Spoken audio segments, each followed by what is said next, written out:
really am pleased, of course, we talk about the erosion of Canadian values and so forth. I think that's very important. I think it's absolutely true. But I think we need to go much farther. If we look at the pattern of this government culminating in this bill, I think we need to talk about a creeping fascism in this country.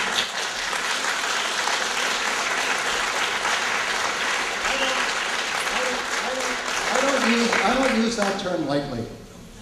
I'm using the research that was done by Dr. Lawrence Britt in 2003, who examined Hitler's Germany, Mussolini's Italy, Franco's Spain, and Suharto's Indonesia, came up with 14 characteristics of a fascist regime.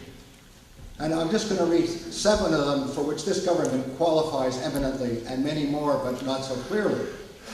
Powerful and continuing nationalism, identification of enemies, scapegoats as a unifying cause, supremacy of the military, obsession with national security, which is what we're talking about here, and a couple more, labor power is suppressed, and obsession with crime and punishment. Now these are all features that this government manifests enormously. My question is, do you think we should be upping the ante and talk about a rising fascism in Canada? Thank you for your question. And yeah, I think all of those points that you hit apply to our government. And as you were speaking, I was reminded of Canadians kind of during the anti-apartheid movement, and they were able to speak out about that. Under this new bill, that actually could be interpreted as supporting terrorism. Similarly, if you have strong feelings about Palestine or the Ukraine and have opinions that are different than your government, then that also could fall under these speech crimes or the threat to free speech. And so I think, yeah, in my opinion, I would agree with your statement. Now we have an open letter signed by 4 former prime ministers, 5 former Supreme Court justices, 3 former ministers of justice, 4 former public safety ministers, and 3 former members of the Security Intelligence Review Committee, which is the CSIS review agency that the government likes to call robust. Okay? That's a pretty impressive list of people from all parties, who have said this bill is a danger to the fight against terrorism and to our civil liberties both. And I think that should cause the government to step back. New Democrats, of course, voted against it. I will give a shout out to the Green Party, who also voted against it. The Liberals and the Conservatives both supported the bill. I will also say the Public Safety Committee, Elizabeth May has asked to be able to take a seat at the committee during the hearings on this, and the NDP is supporting that request, although we doubt that it will be allowed.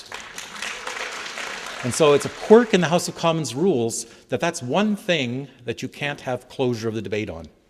You can talk as long as you like about how many witnesses and when, because normally there's not much to say about that. And so we found, on the first day in camera, we found 7 hours of things to say about that. And the Conservatives got more and more irritated. Their original offer, I'll be very frank with you, that was in camera. It's since been leaked, so everyone knows. It was 3 meetings, and to allow the official opposition to call 6 witnesses on this bill, 6. So we just simply said we're going to be here a very long time. And we said, we'll meet your deadlines. If you say it's necessary to finish these by Easter, we'll meet that. And as Murray already said, we went out in public and said we'll meet in the evenings, we'll meet on weekends, we'll meet during the constituency break weeks, because we think the most important thing is to have full and complete airing of what's in this bill so the public knows what the government is doing. And the Conservatives said no.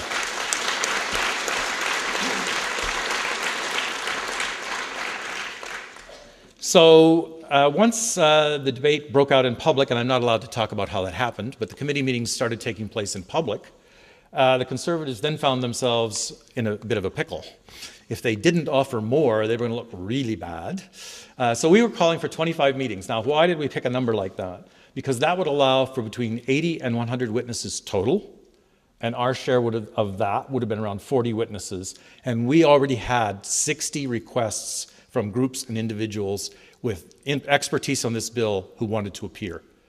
It's not an unreasonable amount. When the first anti-terrorism bill was adopted in 2001, They heard 80 witnesses over 19 meetings. So not an unreasonable request at all. The Conservatives got so frustrated on Thursday, they simply adopted bully tactics. They ignored the rules, written rules of the House of Commons that say you can't call the question on this. The chair, who's a very honorable Conservative, ruled against them. They challenged the chair, overruled the chair, broke the rules of the House of Commons, and went ahead and said we're going to have the 8 days of hearings, which results in about 14 witnesses for us. So a small victory, I would say, for the public, in that we'll hear a few more voices. And we've appealed to the Speaker today to say, how can a committee ignore the written rules of the House of Commons? It's the bully tactics and the lack of respect for parliamentary democracy in its most extreme form that we've seen in this Parliament. The rules don't matter. We won. We have a majority. We'll do what we like. And the part that I think didn't hit the public was that then we were given 3 hours to submit our witnesses. Having not known how many we'd have, now we expected they might do this. We were relatively ready, but 3 hours. So on Thursday afternoon, you had to contact people, see if they're willing to appear, have their contact information, and have it all submitted by 6 p.m. Right? That's the kind of government this is, a bullying government.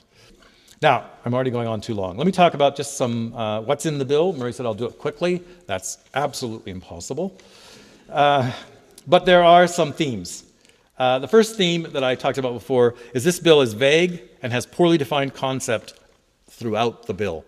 That should worry you. This is law we're talking about. Now, when the Minister of Justice was asked about the definition of terrorism, he said, we're not going to get bogged down in details. Go look it up. Go look it up, he said. Not ignoring the fact that this bill, of course, changes that for many things, but not for the criminal act of terrorism, but for almost everything else. So there's a new offense, and I'm sorry I'm being ironic tonight, but the new offense is a criminal offense to promote terrorism, and here's the legal term, in general. It actually says in general. What legal meaning could that possibly have? And the other problem with that, of course, is it's already illegal to promote specific acts of terrorism. So we've been asking the government to say, why this new offense? What is this? What does it do? A second example is that it now, in the bill, the government likes to talk about terrorism in public. In the bill, it talks about the security of Canada. So it shifts very subtly from terrorism, which everybody's against, and everybody can understand why you may need to do some things, to security of Canada, which includes infrastructure like pipelines, which includes financial and economic security, which includes a whole raft of things that are now laid out, that are now subject to surveillance, right, and possibly subject to detention. So a very serious concern throughout the bill is this very vague, very general kinds of things that are there. A second concern that runs through the bill is that it lowers the threshold for the government to act against citizens. So we've had fairly high standards for saying the government can't act against you unless it actually has things like evidence, right? And one of the lawyers I was talking about said, for some of these things, we have a standard of evidence that is about as low as you can imagine, and the government just lowered that. So I know some others will talk about this, but one of the things that's very worrying is it moves the definition for action from reasonable to believe something will take place to suspect that it might happen. Okay? You should all be very worried about that, right? To suspect that it might happen is not a standard for which you can present evidence. But I think I need to stop for a minute because the government always says, CSIS has oversight. They do not. They have review. And it seems like a technicality, but here's a very important difference. Oversight is someone who in real time supervises what CSIS is doing because they do it in secret. And there was such a person called the Inspector General of CSIS until 2012. And that person reported to the minister and the director of CSIS, had access to all their files, all their documents, and was responsibility was to say, CSIS agents are obeying the law. The Conservatives eliminated that position. It's gone. There is no such position. And they say, well, CERC will take care of that, except that CERC has no capacity or ability to do real-time oversight, which is very important because it's secret things that are being done. And I'll have to say, when our public safety meeting went public, When it went on the air live, we received more than 200 calls in the first 2 hours in my office in Ottawa saying, keep going, we care about this. Because the conservatives were saying, you're just going on and nobody in the public really cares about this, right? They just want us to do something about terrorism. And so, again, I'm very encouraged. And after this meeting, if you feel inspired, you have to let the government know that you are listening and you do know what they're up to in this one. Thanks very much. Well, I'm so pleased to have Reg Whitaker with us. Professor Whitaker may be known to you. He's a national expert on this topic of national security. Emeritus Professor of York University, Adjunct Professor at the University of Victoria, co-author of a book entitled Secret Service, the first comprehensive history of political policing in Canada. Reg was an advisor to the O'Connor Commission on Mayor Arar, the inquiry into Mayor Arar, and he's advised the Commission of Inquiry into the Air India bombing issue. He is really an expert, and we're so grateful he lives right here in Victoria and came to give us a hand explaining it. Thanks so much, Reg. When the government brought in Bill C-51, they were really saying, and in as many words they were saying, if we're going to give you more security, you're going to have to give up some of your liberties. That balance has to be changed. Now, when a government comes to you and says that they want extraordinary powers, that they want to sort of, redraw the line between the state and society, I think there's a number of questions that parliamentarians and the public should address to a government that's asking, making that kind of a request. When you look at the definitions of terrorism, and Randall's already spoken to this in the bill, they are not only overbroad, as lawyers like to say, they're vastly overbroad. They've extended way beyond terrorism to include almost anything that interferes, for example, with the economic or financial stability of Canada, that might affect their critical infrastructures, et cetera, et cetera. And even when they're talking about terrorism, and again, Randall spoke about this, they talk about terrorism in general.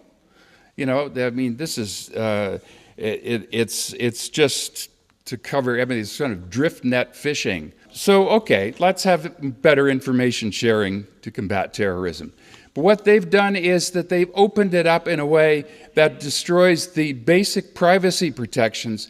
Good reasons why your data that is picked up by one government department isn't allowed to talk to the database that another government department has in you, because in fact you don't want a 1984 society in which government knows everything about you.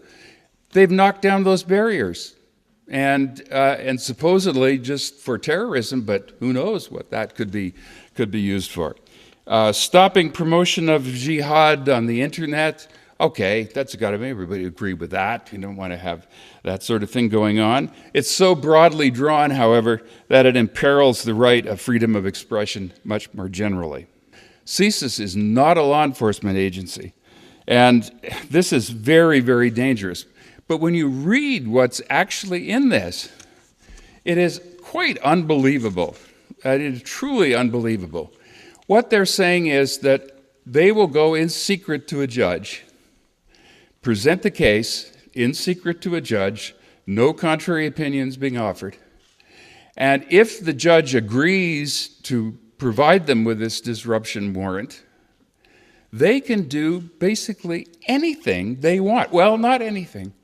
They're not allowed to torture, murder, rape.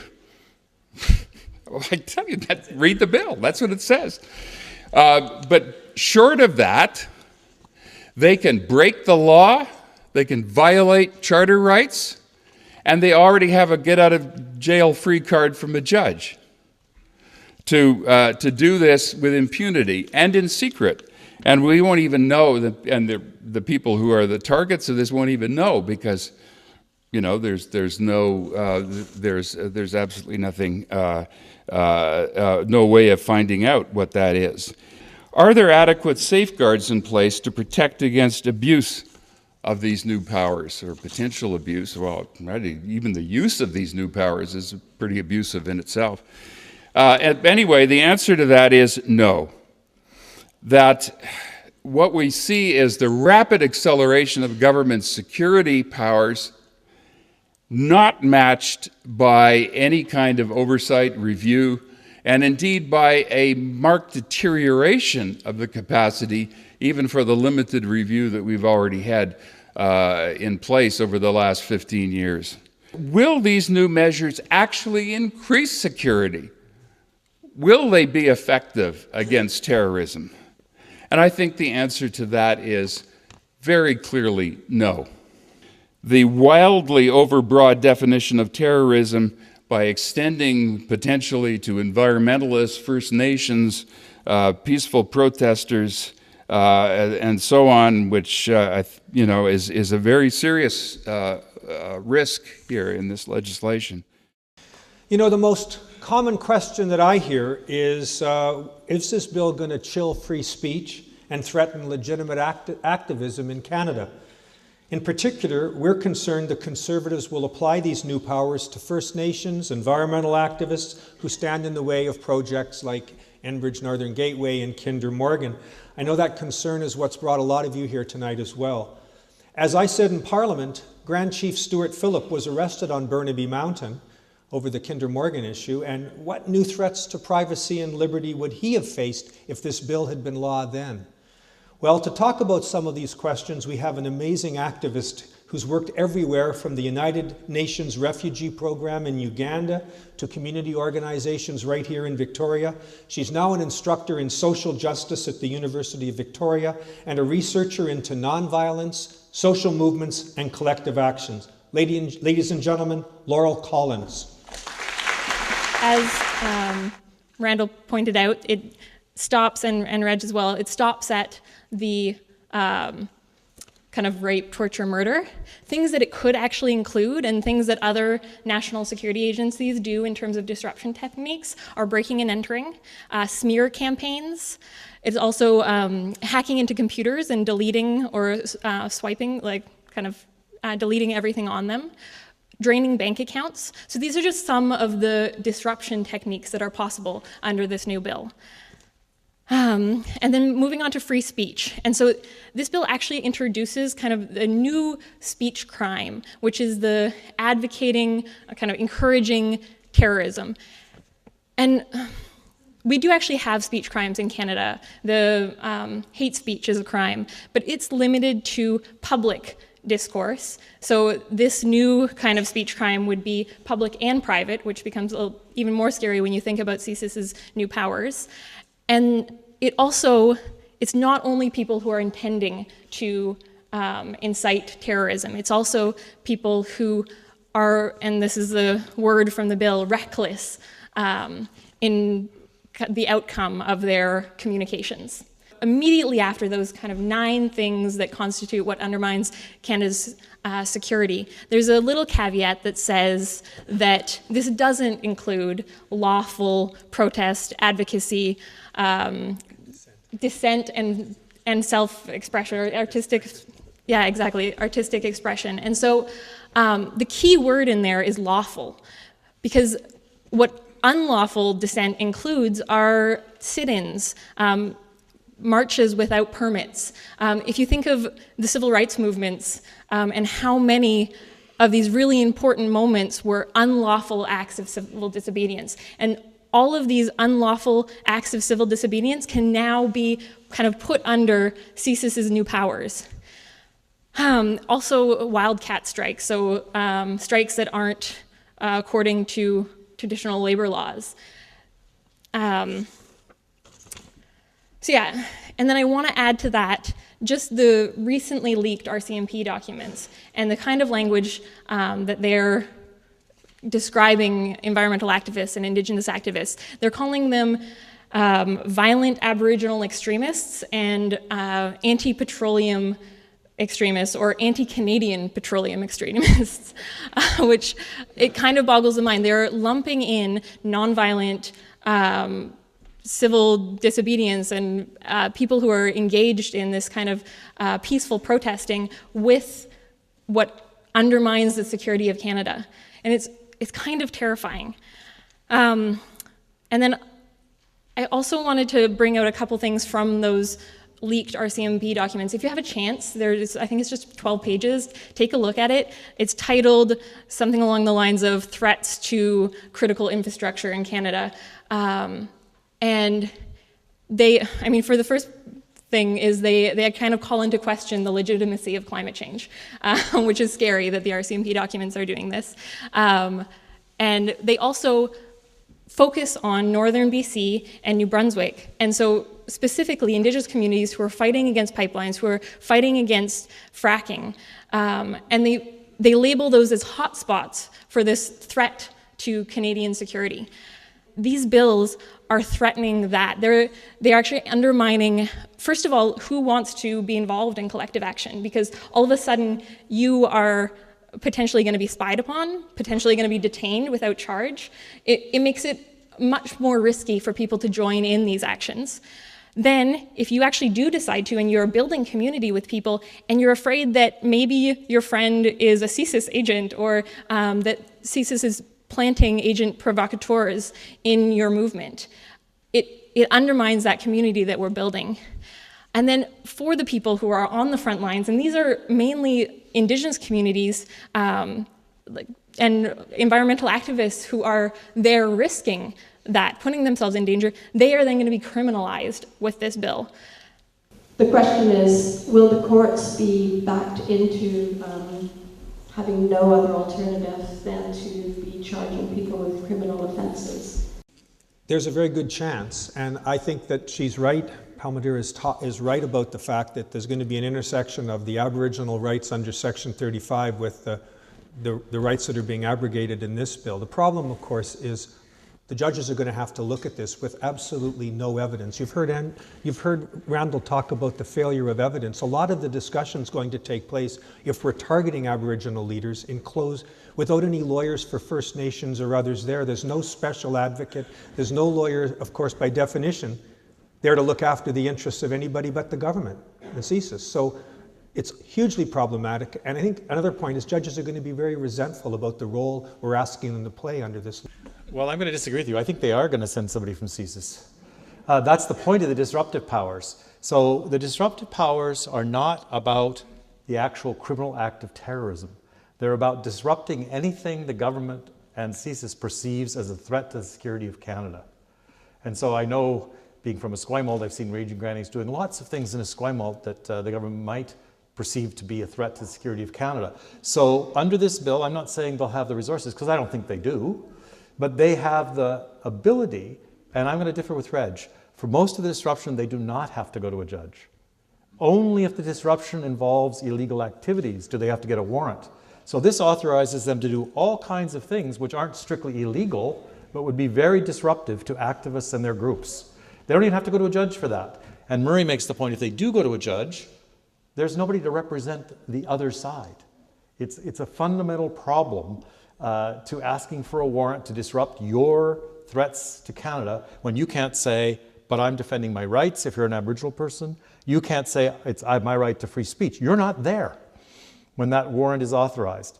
And when CSIS goes away and carries out that activity, the difference from the police is the police do that in a criminal context where that warrant ends up back in court. And a judge says, what did you do with the warrant? Was that legal? How did you use the warrant? And if it wasn't, the prosecution fails. With CSIS, that warrant will never come back to court. The purpose of CSIS under this is to disrupt, not to bring criminal charges. So no judge will ever see what happens. And if you follow this carefully, you'll see that CSIS has a very poor record when it applies for warrants in being truthful. And this is the judge's words, that CSIS lacked candor in applying for warrants from judges. Yeah, I just wanted to say a word about every time it's been raised in Parliament about, pipeline protesters and First Nations and so on, they jump in and say, oh no, we've taken care of that because we have this exemption for lawful advocacy, protest, dissent, and artistic expression. And the point has been made that, lawful protest and all the ambiguity that involves with civil disobedience and so on. But I'd like to raise something else, which is based on the research that I've done in the book that I did on the history of the security service. And there's a long history about this, which is that you go back to the Cold War, and they said, well, we're not really interested in, legitimate trade unions, but we're interested in stopping the communists who are in the trade unions. How do you spy on the communists in the trade unions without spying on the trade unions? So in fact, they end up with tens of thousands of pages of documents based on the spying on all kinds of Canadian, just about every union in the country. And this goes on through the 1970s. In Quebec, they said, we're interested in the violent terrorists, the FLQ, but they ended up spying on the Parti Québécois, a lawful party, a legitimate political party, because they said they might be, the bad guys might be hiding inside the PQ. How do you distinguish it? The G20 protest in Toronto. The problem is that you can use that question of violence, somebody might blow up a pipeline somewhere down the road. So you can spy upon the entire anti-pipeline protest. Yeah.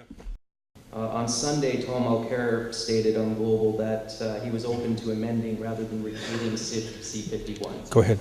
Peter Julian said that you guys would repeal it outright, and I was just wondering, will the NDP as government amend or repeal C-51?